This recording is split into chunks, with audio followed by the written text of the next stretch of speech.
So the girl in my book is just on the cusp of everything breaking wide open, and she is challenging the very restrictive role she's been told she can have. And she wanders around her neighborhood commenting on the adults, and she thinks adults have so many rules, I don't know why. When I grow up, I want to find out why. Just girls who are willing to say, no, you can't tie me down to something. No, I'm going to color outside the lines. That's what I think a Gutsy girl book should be. When I started thinking about the story, I thought about a girl who wants to be a writer, as I did, but I also wanted to be a famous actress back in the day, not an actor. So the two girls, Cassandra wants to be an actress and Lee wants to be a writer. They really both are me. But I started thinking about my own story, and I thought, well, why not just write it back in the 60s when I was 11 years old? So a lot of the story is autobiographical, but the story isn't. What I tell children when I talk to them is that I used all kinds of episodes from my life, and I strung all that together to make a book, but the connecting tissue isn't true. First chapter begins, this little girl is running home from school and pees her pants. And I did. I thought, well, why not start with something like that as a writer? I know you want a hook for the story, something that, you know, this is really a girl book, so maybe boys might enjoy that part. But I came rushing home from school. I had to go all day and held it. I got home, my mother had forgot to open the door for me, and I just let it rip on the front porch. So I thought I'll start with that. So that's true. And my father died, but I was 16 years old, not 11. So I added that in, and I collapsed a lot of the stuff that happened to me into one summer for this girl. I did. I actually had a teacher in grade 2, Mrs. Gowdy. I remember quite a lot about her. She was one of the nicest teachers. I don't know if she's still alive, I'm sorry, but I know that when I started working in a textbook editorial, her name came up. She had moved up and was doing a lot of work with teachers, so I thought I should have looked her up one day, and I still have report cards and comments that she wrote about me. But when I was writing the story, I did not put in the real names of the teachers and the mothers that I didn't like and didn't seem to like children. I did put in some of the names of the teachers and the moms who were wonderful. So there was a Muriel, one of my girlfriends, her mother's name was Muriel, and she was just so delightful to all children. And Mrs. Gowdy was one of my very favorite teachers.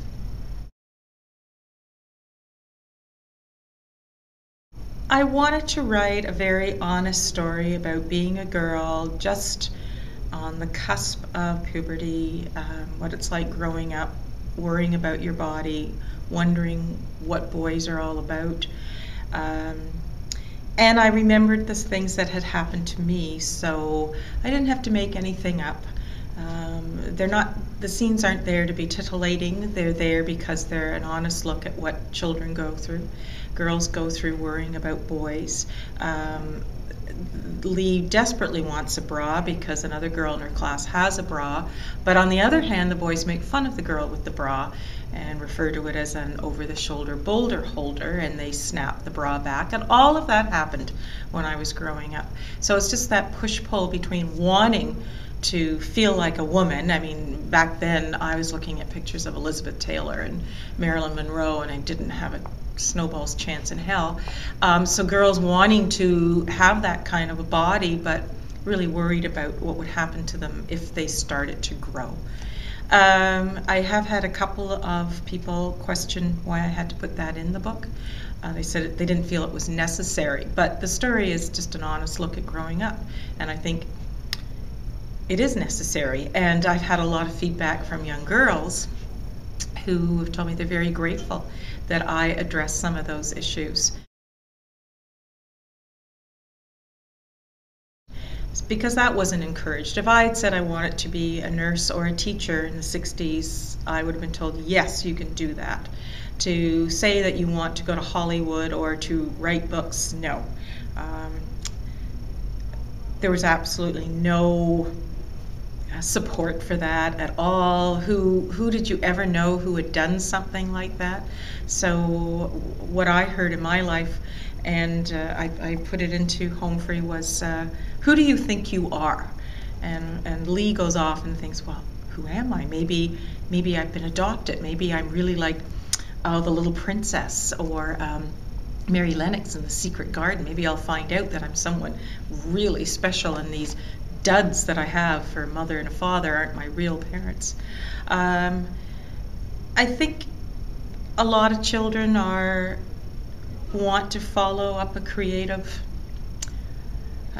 career. They start thinking about themselves as possible musicians or dancers or artists, and I wanted to encourage those kids to go for it, just to do whatever you have to do to follow that star. And now, there's so many shows, all the idol shows for singers and the dance shows on TV, and there's so many more contests for kids who want to write, and all the colleges and universities that offer writing programs. None of that was available when I was young.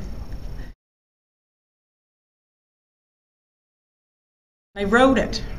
I felt like I had really written something very powerful, and I think children have a sense of belonging to the universe, and then we kind of lose it as we grow up, and it kind of gets drummed out of us, and we become just focused on going to school, going to work, going to bed, homework, all that, and we forget the bigger picture.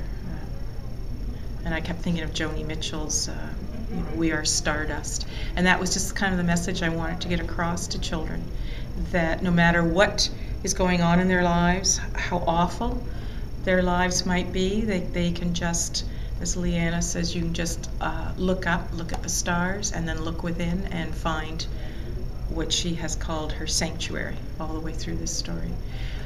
People haven't talked about that, and I don't know whether they find it too mysterious, too weird, too religious spirit. I don't know, but it was the most important part of the story for me. So.